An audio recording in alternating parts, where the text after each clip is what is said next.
मंगलमूर्ति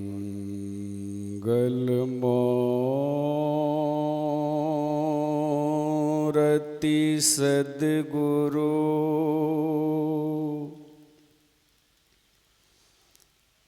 मिलबै सर्वाधार।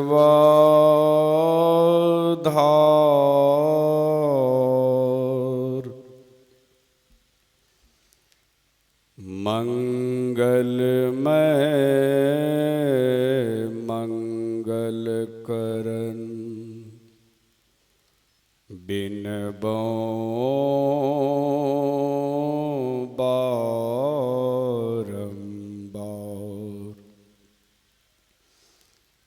ज्ञान उदधियरु ज्ञान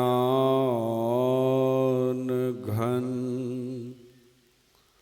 सद्गुरु शंकर रूप।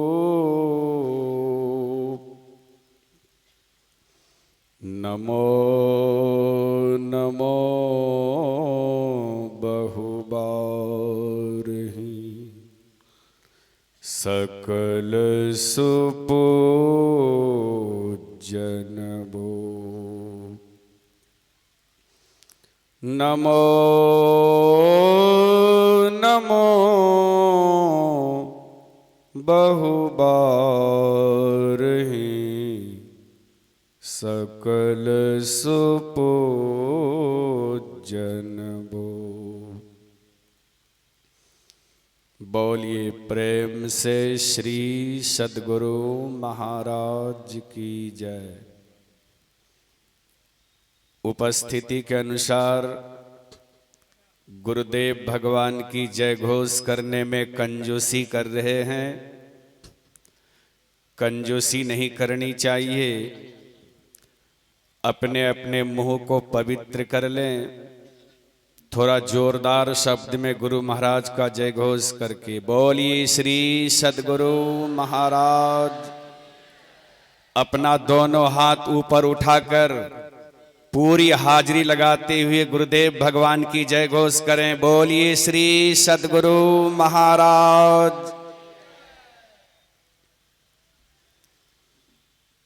अव्यक्त रूप में सृष्टि के कण कण में सर्वत्र विराजमान परमाराध्य श्री सद्गुरु महाराज के पावन चरणों में कोटि कोटि नमन।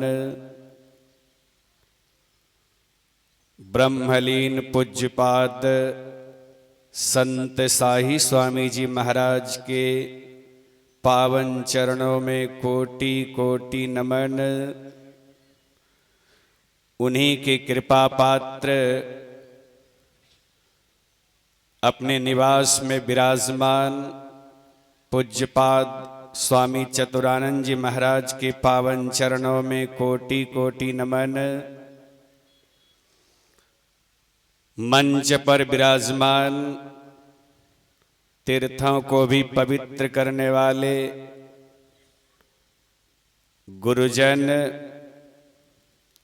एवं हमारे सहरसा जिला संतम सत्संग समिति के वरिष्ठ पदाधिकारीगण, तमाम ग्रामीणवासी सत्संग प्रेमी बंधुओं, माताओं एवं धर्मशीला बहनों, सबों के हृदय रूपी सिंहासन पर विराजमान परम पिता परमात्मा को मैं बार बार नमन करता हूँ। अभी अभी हम लोग श्री रामचरितमानस सप्तम सोपान उत्तरकांड से पाठ श्रवण किए। पाठ का प्रतिपाद्य विषय है संत और असंत का लक्षण। संत किसे कहते हैं और असंत किसे कहते हैं? आइए सबसे पहले हम लोग इस बात को जान लें कि संत किसे कहते हैं। हम लोग बात बात में अपना लोकाचारी भाषा में साधारण से साधारण व्यक्ति को भी संत कह देते हैं, लेकिन महापुरुषों ने कहा कि ऐ संसार के समस्त नर नारियों, संसार में सब काम सरल है, लेकिन संत बन जाना कोई सरल काम नहीं है। संत वाणी में आया, पढ़ना लिखना चातुरी, यह तो काम सरल, काम दहन, मन बस करन, गगन चढ़न मुश्किल। पढ़ लिख लेना, अपनी चालाकी चतुराई से धन संग्रह कर लेना, धनवान बन जाना, बलवान बन जाना, ये तो साधारण बात है। लेकिन अपने मन को संसार के चहल पहल से समेट करके उच्च चोटी पर चढ़ा देना, यह कोई साधारण काम नहीं है। आइए, संत किसे कहते हैं?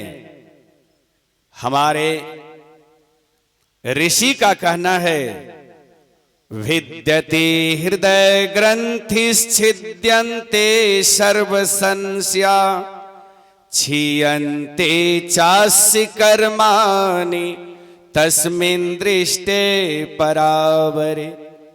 जिनके हृदय की गिरह गांठ टूट चुकी है, सारे संशय छिन्न हो गए हैं, जिनकी सूरत जीते जी सभी आवरणों को पार कर वह सचखंड परम धाम, वह मोक्ष धाम पहुंच चुकी है, ऐसे जीवन मुक्त महापुरुष को संत कहते हैं। और ऐसे जो संत होते हैं वह बहुत कुछ बर्दाश्त करके, बहुत कुछ सहन करके, जुल्मियों का जुल्म सहते हुए, अन्यायों का अन्याय सहते हुए, सब कुछ सहन करते हुए संसार के पापियों का संहार नहीं, बल्कि उनका सुधार और उद्धार करते हैं। उद्धार, संसार के पापियों का संहार अवतारी पुरुष करते हैं। जैसे भगवान राम रावण का संहार कर दिया, भगवान कृष्ण कंस का संहार किया, लेकिन संत नहीं, संत पापियों का संहार नहीं करते। संत तो पापियों का सुधार और उद्धार करते हैं। भले पापी लोग, भले संसार के जुल्मी लोग संतों के साथ अन्याय करते हैं, संतों के साथ जुल्म ढाते हैं, लेकिन संत उसे कुछ नहीं कहते, संत उसे कुछ नहीं कहते। आप लोग बहुतों बार प्रसंग बस सुने होंगे, इस कली काल के महान संत भगवान बुद्ध ऐसे त्रिकालदर्शी संत अपनी कुटिया में अपने आसन में विराजमान थे। संत का हृदय तो विशाल होता है, वे तो शांति प्राप्त किए हुए रहते हैं। हम लोग सब दिन पाठ किया करते हैं, शांति स्थिरता व निश्चलता को कहते हैं। शांति को जो प्राप्त कर लेते हैं संत कहलाते, सब दिन पाठ करते। तो ऐसे त्रिकालदर्शी भगवान बुद्ध संत अपनी कुटिया में अपने आसन पर विराजमान थे। एक दुष्ट व्यक्ति आया और भगवान बुद्ध को सुना सुनाकर भगवान बुद्ध के तरफ इशारा कर करके नाना प्रकार की भद्दी भद्दी गालियां देने लगे।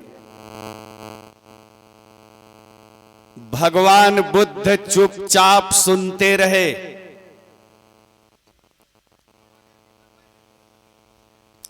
भगवान बुद्ध चुपचाप सुनते रहे। वह दुष्ट जब गाली देते देते थक गया तो गाली देना बंद कर दिया। भगवान बुद्ध उस दुष्ट को तब इशारे से बुलाते, ए जी सुनो सुनो। वह तो दुष्ट प्रवृत्ति का था। कड़ी आवाज में कहने लगा, क्या सुनेंगे आपकी बात। भगवान बुद्ध कहते, अरे सुनो ना, मैं तुमसे एक बात पूछता हूं। वह नजदीक आया और कहने लगा, हाँ कहिए, क्या कहना चाहते हैं। भगवान बुद्ध पूछते, सुनो, कोई व्यक्ति किसी के यहां मेहमानी आया और अपने साथ में 2 किलो मिठाई लेकर के आया और वह मेहमान घर वाले को मिठाई देने लगे और घर वाले उन मेहमान की मिठाई को स्वीकार नहीं करे, तो बोलो वो मेहमान वह मिठाई को क्या करेगा। वह दुष्ट ने कहा, क्या करेगा। अगर घर वाले मिठाई नहीं लेंगे तो वो मेहमान मिठाई कहीं फेंक थोड़े देगा। वह मिठाई लेकर के घर वापस आ जाएगा और अपना 100 परिवार मिलकर मिठाई खा लेगा। भगवान बुद्ध ने कहा, ठीक इसी तरह से तुमने मेरे यहां कभी नहीं आया था, आज पहली बार आया है और अपने साथ में गाली रूपी मिठाई लेकर के आया। जब से तुम आया तभी से हमको गाली रूपी मिठाई दे रहा है, लेकिन मैंने एक भी गाली रूपी मिठाई तुम्हारा स्वीकार नहीं किया। बोलो, यह सभी गाली रूपी मिठाई किसने खाया। वह दुष्ट का पूरा बदन तो पानी पानी हो गया और कहने लगा, भगवान इस हिसाब से सभी गाली तो हम ही खा गए। जाकर के भगवान बुद्ध के चरणों में नतमस्तक हो गए, भगवान हमसे बहुत बड़ी भूल हो गई। कहने का भाव ऐसे होते हैं संत, बड़े सहनशील। इसलिए संतवाणी में आया, कोर कार धरती सहे, काट कूट बन राय, कुटिल बचन संत सहे, और से सहा न जाए। संत बड़े सहनशील होते हैं, लेकिन एक बात है ना, अभी हम लोग पाठ के कड़ी में सुने, संत तो ऐसे सहनशील होते हैं जिस तरह से अभी चंदन और कुल्हाड़ी का उदाहरण सुने हैं रामायण से। कुल्हाड़ी सभी पेड़ पौधे को तो काटती ही है और चंदन के पेड़ को भी काट देती है, लेकिन चंदन का पेड़ उस कुल्हाड़ी को कुछ कहते सुनते नहीं है, बल्कि अपने सुगंध से और सुगंधित कर देते हैं। चंदन का पेड़ कुल्हाड़ी को कुछ कहते नहीं, बल्कि अपने सुगंध से और सुगंधित करते हैं कुल्हाड़ी को। तो क्या कुल्हाड़ी को इसके बदले दंड नहीं मिलता है? भले चंदन का पेड़ उसको कुछ नहीं कहे, लेकिन कुल्हाड़ी को दंड मिलता है कि नहीं? जब कुल्हाड़ी का धार मोटा हो जाता है तो हम लोग कुल्हाड़ी को लोहार के यहां ले जाते हैं, और लोहार भाई क्या करते हैं, उस कुल्हाड़ी को आग के भट्ठी में डाल देते हैं, और जब तब करके वह कुल्हाड़ी लाल हो जाता है तो सरसी से निकाल के घन पर रख करके बहुत बड़ा हथौड़ा लेके उसकी पिटाई करते हैं। उसकी पिटाई करते। ठीक इसी तरह से संसार के दुष्ट लोग, संसार के जुल्मी लोग, पापी लोग संतों के साथ जुल्म तो ढाते हैं, संत कुछ कहते नहीं, लेकिन क्या परमात्मा के दंड से वह बच जाते हैं क्या? नहीं बचेंगे, नहीं, परमात्मा के दंड से नहीं बचेंगे, नहीं बचेंगे, नहीं बचेंगे। दंड तो मिलेगा उनको, आज नहीं तो कल उसका परिणाम उसको भोगना पड़ेगा। इसलिए हम लोगों को संतों के ज्ञान से अलग नहीं रहना है, संतों के ज्ञान को जीवन में अपनाना है, जीवन को सार्थक और सफल बनाना है, जीवन को सार्थक और सफल बनाना है। इसलिए हरेक जितने मनुष्य तनधारी हैं, संतों के ज्ञान को अपनाइए, संत सद्गुरु से सदयुक्ति जानिए और जुक्ति जान करके जिस लीक से, जिस लाइन से संत लोग चल करके मोक्ष धाम को प्राप्त किए हैं, हम लोग भी उसी लीक, वही लाइन से चलते हुए आगे बढ़ते बढ़ते सभी कर्म मंडलों को पार करके, सभी सीमाओं को लांग करके, जैसे हम लोग सब दिन गाते हैं, घट तम प्रकाश व शब्द पट त्रय जीव पर हैं छा रहे, कर दृष्टि अरुध्वनि योग साधन, ये हटाना चाहिए, इनके हटे माया हटेगी, प्रभु से होगी एकता, फिर द्वैतता नहीं कुछ रहेगी। अस्मनन दृढ़ चाहिए। आप सभी कर्म मंडलों को फाड़ करके उच्च चोटी पर अपने आप को चढ़ाई कर देंगे तो वो संत पद को प्राप्त कर जाएंगे। और इतना ही नहीं, ये जीवात्मा उस परमात्मा से मिलकर के एक में हो जाएंगे। क्या होगा? हम प्रभु, प्रभु हम एक ही होई, द्वंद अरु द्वैत रहे नहीं कोई। वहां जाके द्वैत भावना समाप्त हो जाती है।